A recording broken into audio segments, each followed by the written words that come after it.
कुरुक्षेत्र के युद्ध का पहला दिन इतिहास में अनेकों युद्धों की भांति न केवल शक्ति और रणनीति का परिचायक है, बल्कि यह उस गहरे संकल्प का भी प्रतीक है जो योद्धाओं के हृदय में बसा है।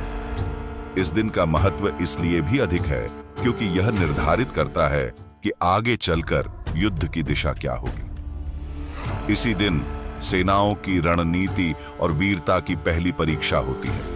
योद्धा अपने धर्म और अधिकार के लिए लड़ते हैं और महारथी अपनी वीरता से अपने नाम को इतिहास में अमर करते हैं।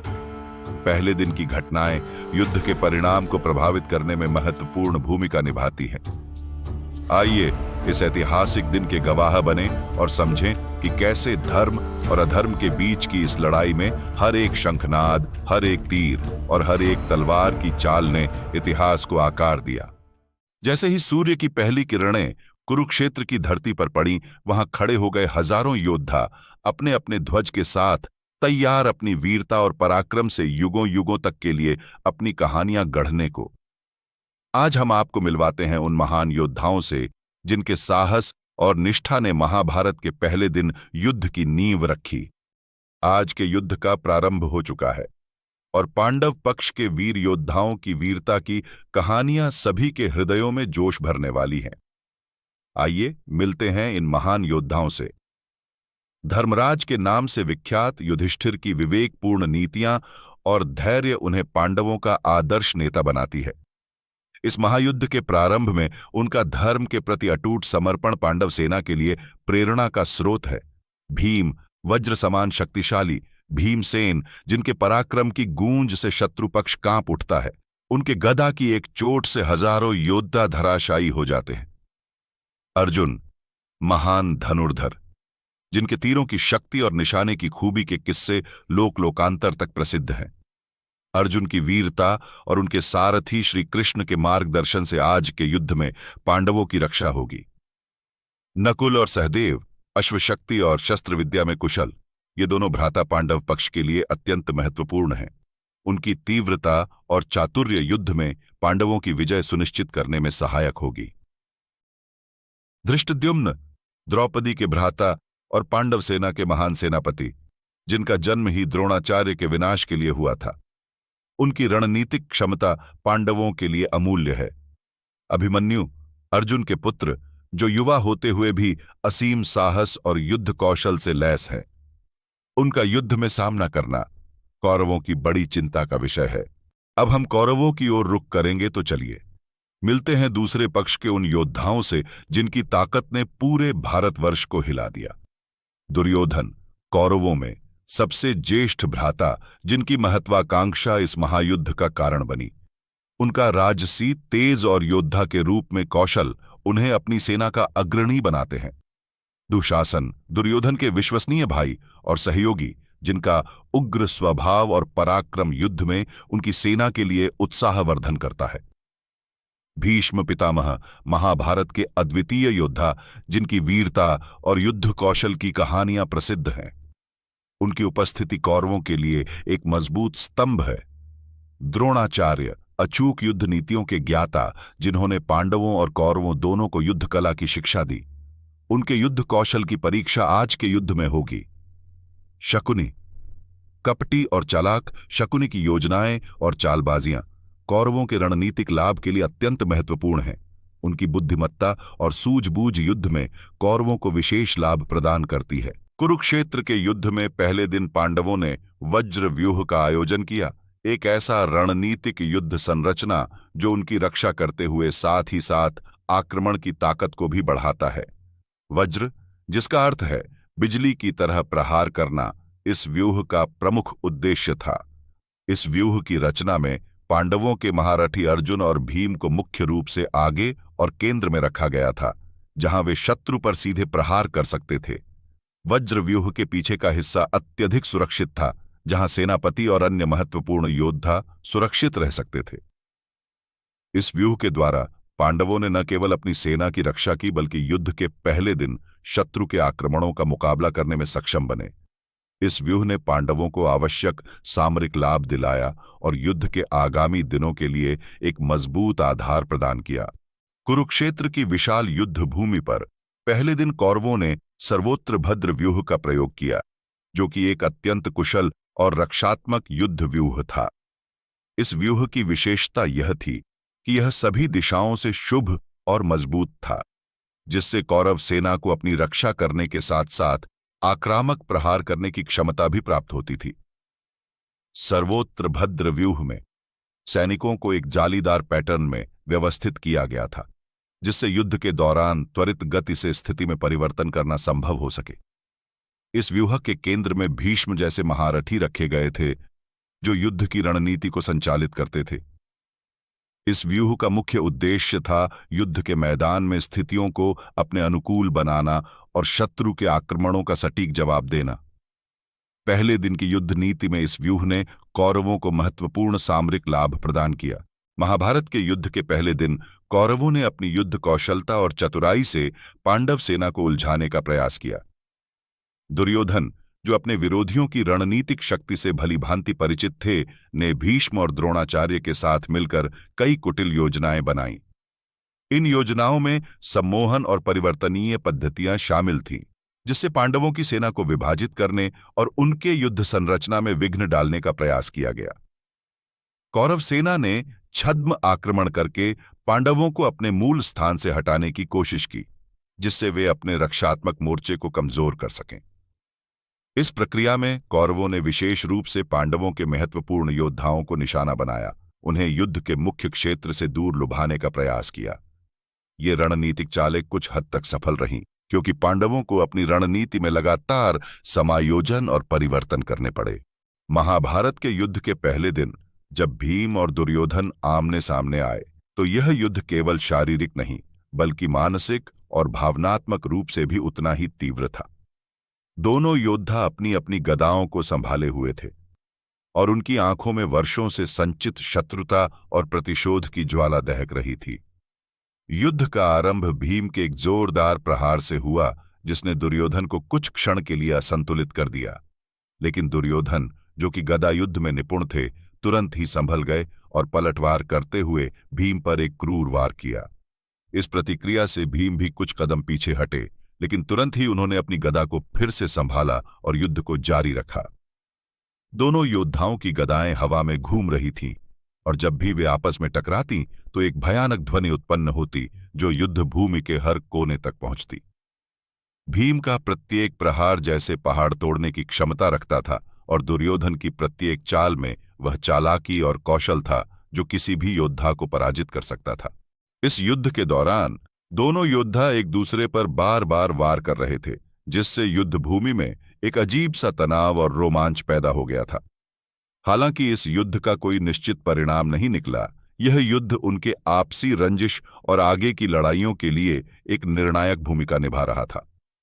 इस प्रकार भीम और दुर्योधन के बीच का यह युद्ध न केवल उनके बीच की शत्रुता को दर्शाता है, बल्कि यह भी बताता है कि महाभारत का युद्ध कितना गहन और व्यक्तिगत था। महाभारत के युद्ध के पहले दिन भीष्म पितामह ने कौरव सेना की अगुवाई की और उनकी वीरता ने युद्ध भूमि में एक अद्वितीय छाप छोड़ी। अपने रथ पर सवार होकर वे पांडवों की सेना में गहराई तक प्रवेश कर गए, जिससे पांडवों की व्यूह रचना में विघ्न उत्पन्न हुआ। भीष्म के धनुष से निकले हुए बाणों की वर्षा ने पांडव सेना को बुरी तरह से हिला दिया। उनकी शस्त्र कौशल और रणनीतिक चालाकी से पांडव योद्धा पीछे हटने पर मजबूर हो गए। भीष्म की अग्रसर यात्रा में उन्होंने अनेक पांडव योद्धाओं को पराजित किया, और उनकी अदम्य ऊर्जा ने कौरव सेना का मनोबल ऊंचा कर दिया। इस विशाल युद्ध में भीष्म की उपस्थिति ने न केवल कौरव पक्ष को एक मजबूत स्थिति प्रदान की, बल्कि पांडवों के लिए एक बड़ी चुनौती भी खड़ी कर दी। उनकी अग्रसर गतिविधि ने युद्ध के परिणाम पर एक महत्वपूर्ण प्रभाव डाला, जिससे पांडवों को अपनी रणनीति पुनः विचार करनी पड़ी। महाभारत के महान युद्ध के पहले दिन जब युवा अभिमन्यु और उनके परदादा भीष्म का सामना हुआ, तो यह मुठभेड़ सिर्फ शस्त्रों की नहीं, बल्कि भावनाओं की भी लड़ाई थी। भीष्म, जो कि कौरवों के सेनापति थे, उन्होंने अपने महान पोते अभिमन्यु को युद्ध क्षेत्र में देखा तो उनका हृदय द्रवित हो उठा। अभिमन्यु की वीरता और उत्साह को देखकर भीष्म को गर्व तो हुआ, परंतु साथ ही साथ उन्हें इस बात की पीड़ा भी हुई कि उन्हें अपने ही वंश के एक युवा सदस्य के विरुद्ध युद्ध करना पड़ रहा है। भीष्म ने अपनी शक्ति का पूरा उपयोग किए बिना ही अभिमन्यु से लड़ाई लड़ी। उन्होंने उसे अपनी शक्ति के प्रदर्शन से बचाने का प्रयास किया। युद्ध भूमि में भीष्म का हर प्रहार अभिमन्यु के प्रति उनके प्रेम और करुणा को दर्शा रहा था। भीष्म की यह दुविधा उनके चरित्र की गहराई और महाभारत के युद्ध के दुखद पहलू को उजागर करती है। वे न केवल एक महान योद्धा थे, बल्कि एक महान व्यक्तित्व भी थे, जो अपने परिवार के प्रति गहरी भावनाएं रखते थे। महाभारत के युद्ध के पहले दिन विराट नरेश के युवा पुत्र उत्तर ने युद्ध भूमि में कदम रखा। युद्ध की विभीषिका से अनजान उत्तरा का उत्साह उनके अनुभवहीनता को छिपा न सका। उनकी इस नवीन वीरता की परीक्षा शीघ्र ही शल्य से हुई, जो कौरव सेना के अनुभवी योद्धा थे। विराट के पुत्र उत्तर ने हाथी पर सवार होकर मद्र के शासक शल्य के विरुद्ध आक्रमण किया। हालांकि शल्य ने इस तेजी से आते हुए हाथी पर सवार राजकुमार को रोकने में सफलता प्राप्त की। गुस्से में भरकर उत्तर ने शल्य के रथ के जुए पर अपना पैर रख दिया और उसके 4 उत्कृष्ट वेग वाले घोड़ों को मार डाला। तब मद्र के शासक ने, जिनके घोड़े मारे जा चुके थे, अपने रथ पर बैठे हुए उत्तर को मारने के लिए एक लोहे का सांपाकार तीर फेंका। इस तीर से उत्तर का कवच कट गया, जिससे वह पूरी तरह से बेहोश हो गए और अपने हाथी की गर्दन से नीचे गिर पड़े। उनका भाला उनके हाथ से छूट गया। शल्य के सामने उत्तरा की वीरता क्षणिक साबित हुई और उनका सामना करने की उनकी कोशिश विफल रही। शल्य के हाथों उनकी मृत्यु ने पांडव पक्ष को गहरा आघात पहुंचाया। विराट के पुत्र उत्तर की मृत्यु के बाद विराट के दूसरे पुत्र श्वेत ने क्रोध में आकर मद्र के शासक शल्य को मारने का प्रयास किया। श्वेत ने शल्य के रथ की ओर तीरों की वर्षा करते हुए बढ़ा, लेकिन धृतराष्ट्र की ओर से 7 रथ योद्धाओं ने उसे घेर लिया। ये योद्धा शल्य की रक्षा करने के लिए आए थे, क्योंकि उन्हें लगा कि शल्य पहले से ही मौत के मुंह में है। श्वेत ने इन योद्धाओं के धनुष को काट दिया और युद्ध में आक्रमण जारी रखा। इस घटना के बाद युद्ध में भयंकर और रोंगटे खड़े करने वाली लड़ाई शुरू हो गई। भीष्म ने इस युद्ध में श्वेत पर भारी प्रहार किया और अंततः श्वेत को मार डाला। इसके बाद विराट के तीसरे पुत्र शंख ने शल्य पर हमला किया, लेकिन भीष्म ने उसे रोक लिया, जिससे पांडवों में घबराहट फैल गई। शंख की रक्षा के लिए अर्जुन आगे आता है, जिससे अर्जुन और भीष्म के बीच भयंकर द्वंद्व शुरू हो जाता है।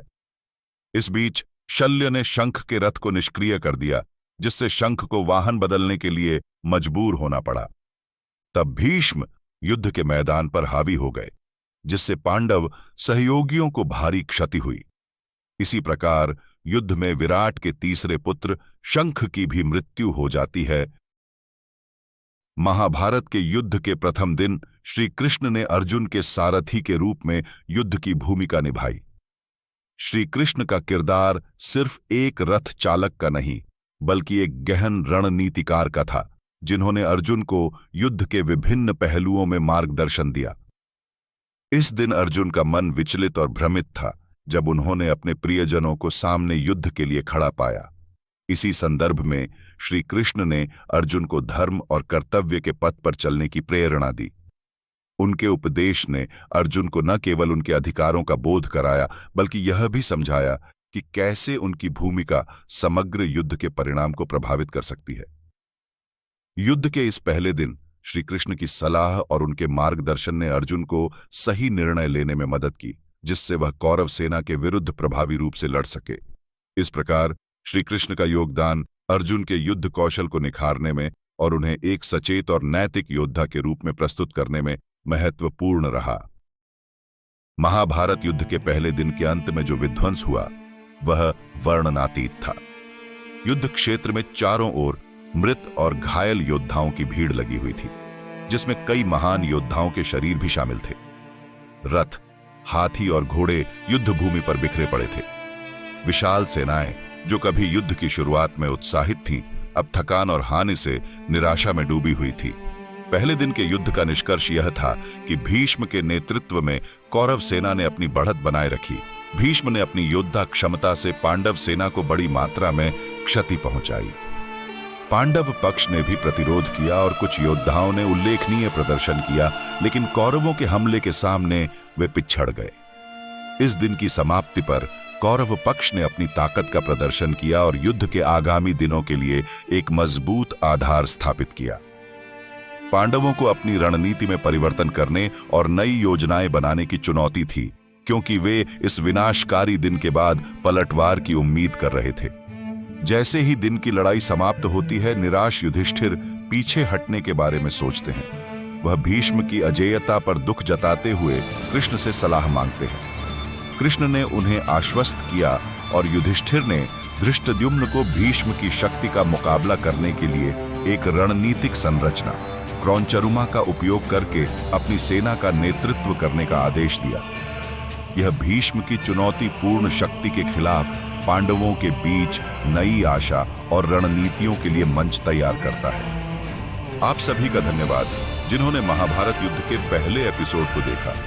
अगर आपको हमारा वीडियो पसंद आया हो तो कृपया इसे लाइक करें, शेयर करें और हमारे चैनल को सब्सक्राइब करना ना भूलें, ताकि आप आगामी एपिसोड्स के लिए भी हमारे साथ जुड़े रहें। फिर मिलेंगे अगले एपिसोड में।